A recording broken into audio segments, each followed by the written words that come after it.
ഞാനിരിക്കണില്ല. ഒരു 100 ഉണ്ടാവും കയ്യിൽ. 100 സമാനം ഞാനിരിക്കില്ല, തിരക്കുണ്ട്. ഇരിക്കണോ ഞാൻ ഇരിക്കും സമാധാനം.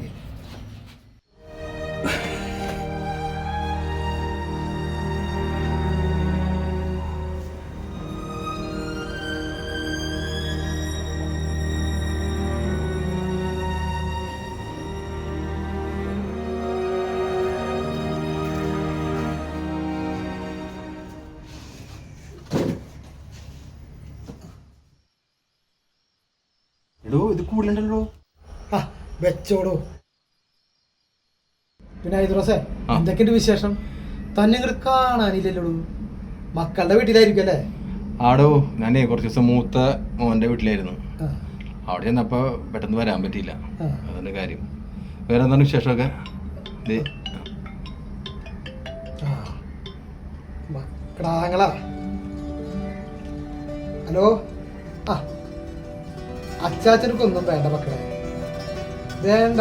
എന്തിനാവശ്യമില്ലാണ്ട് വെറുതെ വേണ്ട എന്ന് പറഞ്ഞില്ല മക്കളെ. വാശി പിടിക്കണ്ട. അൽഫാമ അതൊന്നും ശരിയാവില്ല മക്കളെ. എൻ്റെ മക്കൾക്ക് നിർബന്ധമാണെങ്കിലേ 2 പെറോട്ട ഇറച്ചി പിടിച്ചു മതി. അച്ചാച്ചനക്ക് അത് മതി. എൻ്റെ മക്കളിങ്ങനെ വേഗം വന്നാൽ മതി. ശരി ശരി. പേരക്കുട്ടികളാ, അവർ ടൗണിൽ പോയിട്ടുണ്ടായിരുന്നേ. അവരൊരു കാര്യം. പിന്നെ എന്തൊക്കെയുണ്ടായി ദിവസ വിശേഷങ്ങൾ? കാര്യങ്ങൾക്കൊരു മാറ്റമില്ലല്ലേ? കഷ്ടമാണ് തൻ്റെ കാര്യം. മക്കളും സമ്പത്തൊക്കെ ഉണ്ടായിട്ടും ഈ വയസ്സാം കാലത്ത് അലഞ്ഞു തിരിഞ്ഞ് നടക്കേണ്ട തൻ്റെ കാര്യം. ഒക്കെ വിധി, അല്ലാണ്ട് എന്തോ. എന്ത് വിധി?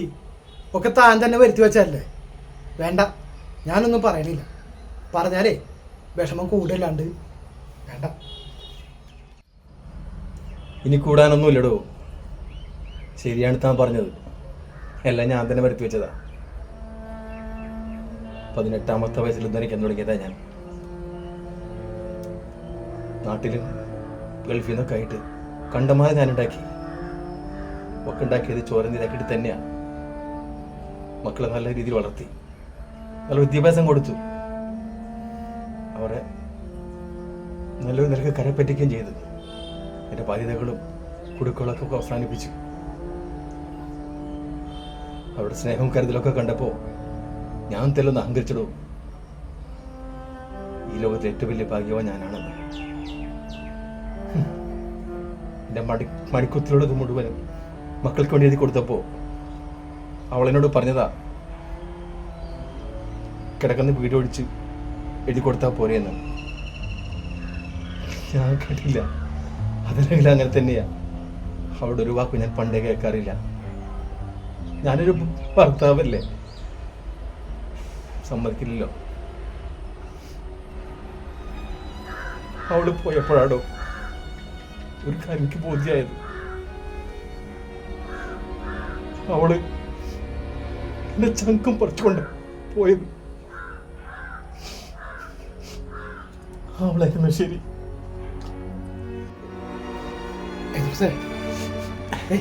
കരയല്ലേ, താൻ സമാധാനപ്പെടുവോ? ഒക്കെ ശരിയാവും. കുട്ടികളെ പോലെ കരയാ. ഒക്കെ ശരിയാവൂടൂ. എന്ത് ശരിയാവാൻ? ഓരോരോ മക്കളുടെ കാഴ്ചവട്ടില് ജീവിതം നിന്ന് പോയി എൻ്റെ കാര്യങ്ങൾ. എൻ്റെ കണ്ണട നിലയിലൊക്കെ ശരിയാവുള്ളൂ. എല്ലാത്തിനും ഒരു വലിയ അവസാനം ഉണ്ടാവുള്ളൂ. താനൊന്നും മിണ്ടാണ്ടിരുന്നേ. അങ്ങനെയൊന്നുമില്ല. തന്നോടെ എത്ര വട്ടമായി ഞാനൊരു കല്യാണം കഴിക്കാൻ പറയണത്. താനെന്ന് അതിന് സമ്മതിക്കാത്തത്? എന്നാ ആര് പറഞ്ഞോളൂ? തൻ്റെ മക്കള് തന്നെ. എന്താ താൻ പറഞ്ഞില്ലേ? എടോ, വേറൊന്നിനും വേണ്ടിയിട്ടല്ല. ഈ ഒറ്റപ്പടയിൽ നിന്നൊരു മോചനവും കിട്ടും. പിന്നെ വയസ്സാം കാലത്ത് അറുപ്പും വെറുപ്പും കൂടാതെ ഒരാൾ നോക്കാനുണ്ടാവുന്നത് അത് നല്ലതല്ലേ? എടോ, എന്നാ ഞാൻ പോട്ടെ. ഒന്നല്ലേ ഇറങ്ങട്ടെ. നിക്ക് പോകാൻ വരട്ടെ. ഇത് പറഞ്ഞിട്ട് പോ. എന്ത്? അതെ, തനിക്ക് കല്യാണം കഴിക്കാൻ സമ്മതമില്ലാന്ന് തൻ്റെ മക്കളെന്നോട് നുണ പറഞ്ഞാണോ? അത് പിന്നെ വേണ്ടടോ, ഇനി അതിനെപ്പറ്റി ഒന്നും സംസാരിക്കണ്ട. ഒരു ഹത്തമ്പഴെങ്കിൽ നിന്ന് ബിരിയാണികളമ്മ കൊതിച്ചിരിക്കുന്ന അവർക്ക് അതൊരു ബാധ്യതയും കൂടി താങ്ങാൻ പറ്റില്ല. ഇനി എങ്ങനെ മക്കളുണ്ടായി പോയാൽ ഈ പ്രായത്തിൽ അവർക്ക് കൊടുത്ത സ്വത്ത് മൊത്തം പങ്ക് വെക്കേണ്ടി വന്നാലോ? ശരിയടോ, ഞാൻ ഇറങ്ങട്ടെ. ശരി.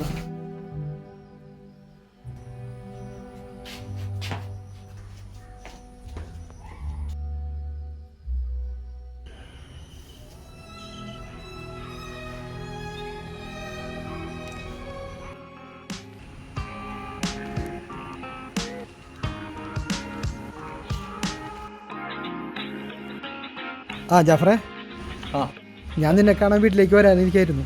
എന്തായിട്ട് പ്രശ്നം? ഏയ് അങ്ങനൊന്നുമില്ല. ആ, അല്ല, ഈ അടുത്തെങ്ങാനും പാപ്പനെ കണ്ടിരുന്ന? കണ്ടിട്ട് കുറച്ച് ദിവസമായി. മൂപ്പര് പെല്ലിക്കാട് വീട്ടിലാണ് ഇപ്പോൾ ഉള്ളത്. എന്തായിട്ടാ പ്രശ്നം? അപ്പോൾ കാണാറുമില്ല, അന്വേഷിക്കാറുമില്ല അല്ലേ? ചേട്ടന് ഇപ്പം എന്താണ് പ്രശ്നം? പറ, വല്ല പറയാനൊക്കെ പറയേ.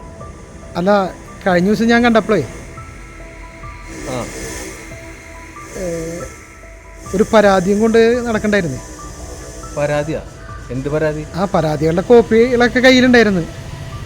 ചേട്ടാ, എന്നാ അത് തുറന്ന് പറയുന്നതെന്ന് വെച്ച് കഴിഞ്ഞാൽ, ആ, നിങ്ങൾ 3 മക്കൾക്കെതിരെയുള്ള പരാതി തന്നെയാണ്. ഇപ്പോൾ പുതിയ നിയമമൊക്കെ ഉണ്ടല്ലോ, തന്തനെയും തളനെയും നേരാൻ വണ്ണം നോക്കിയില്ലെങ്കിൽ അവർക്ക് കൊടുത്ത സ്വത്തുകളൊക്കെ തിരിച്ചു കൊടുക്കണം എന്നുള്ളത്. ആ, അത് പറയാൻ വേണ്ടി വന്നതാണ് ഞാൻ. അല്ലാതെ നിൻ്റെ വാപ്പാനെ മര്യാദക്ക് നോക്കണമെന്ന് ഉപദേശിക്കാൻ വന്നതല്ല ഞാൻ. അങ്ങേര് തന്നതിൻ്റെ ഒരംശം മതി രണ്ടാമതൊരു കല്യാണം കഴിച്ച് ആൾക്ക് സുഖമായിട്ട് അല്ലലില്ലാ ജീവിക്കാൻ. ചേട്ടാ പറ, സത്യമാണോ? വേണമെങ്കിൽ വിശ്വസിച്ചാൽ മതി. പിന്നെ നിങ്ങൾക്ക് തന്ന മുതലൊക്കെ പിടിച്ചെടുത്തിട്ട് പാവങ്ങൾക്ക് കൊടുക്കണം ആൾ പറയാനുണ്ടായിരുന്നു. എന്നാൽ ശരി, ഞാൻ പോട്ടെ. പിന്നെ ഞാനീ പറഞ്ഞൊന്നും വാപ്പാടെ അടുത്ത് പറയാൻ നിൽക്കണ്ട. പുള്ളിക്കാരൻ വലിയ ദേഷ്യത്തില്ല. സ്വത്തും മുതലൊക്കെ പോവാണ്ടിരിക്കണമെങ്കിൽ കണ്ടറിഞ്ഞ് എന്തെങ്കിലും ചെയ്യാൻ നോക്കും. എന്നാൽ ശരി.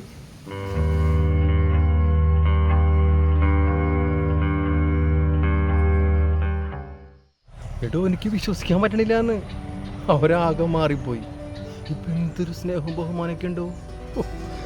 എന്തിട്ട് മാറി മായണാകോ? പടച്ചോനക്കറിയാം. അതേതായാലും നന്നായി. മക്കൾക്ക് വല്ല കുറ്റബോധം തോന്നി തുടങ്ങിയിട്ടുണ്ടാവും. എന്തായാലും അവരുടെ തന്തയല്ലടാ നീ. അതന്നെ. ആ, പിന്നെ വേറൊരു കാര്യം പറയാൻ വന്നറാ. നീ എന്താ പറഞ്ഞില്ലേ, ഒരു കല്യാണം കഴിക്കാൻ? ആ, മക്കളിപ്പോൾ നിർബന്ധിച്ചോണ്ടിരിക്കണ കല്യാണം കഴിക്കാൻ. വേറെ വീട് സ്വന്തം എടുത്ത് തന്നിട്ടേ കല്യാണം കഴിഞ്ഞിട്ട് മാറി താമസിക്കാനും പറയണവര്. അതെ, മാസം മാസം ചെലവിന് തരാന്നും പറഞ്ഞ്. ഓ, ഞാനാകെ എന്താ പറയാ, എന്താ പറയണ നിങ്ങളുടെ എന്താ പറഞ്ഞ മക്കളെ സ്നേഹമൊക്കെ കാണുമ്പോണ്ടല്ലോ ഭയങ്കര സന്തോഷമായി പോയി. അത് മതിയേടാ, തിരിച്ചു കിട്ടി. സത്യം, ഞാൻ എൻ്റെ മക്കളെ കുറിച്ച് തെറ്റിദ്ധരിച്ചല്ലോടാ. എന്തായാലും സമാധാനായി. ഈശ്വരൻ അവർക്ക് നല്ല ബുദ്ധി തോന്നിപ്പിച്ചല്ലോ. അതെ.